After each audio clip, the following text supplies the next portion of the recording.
Hari Minggu lalu uji coba landasan pacu atau runway Bandara Ibu Kota Nusantara berhasil dilakukan. Proses uji coba lepas landas dan pendaratan pesawat kalibrasi jenis King Air tipe 200 PKCAO berjalan dengan mulus dan lancar. Menteri Perhubungan Budi Karya Sumadi bersama dengan Menteri Pekerjaan Umum dan Perumahan Rakyat Basuki Hadimuljono menyaksikan secara langsung proses uji coba ini. Setelah uji coba, tahap berikutnya adalah asesmen lain terkait dengan keselamatan dan keamanan penerbangan.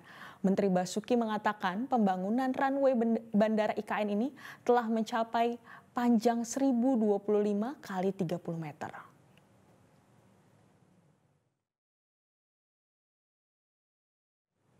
Jelajahi cara baru mendapatkan informasi. Download Metro TV Extend sekarang.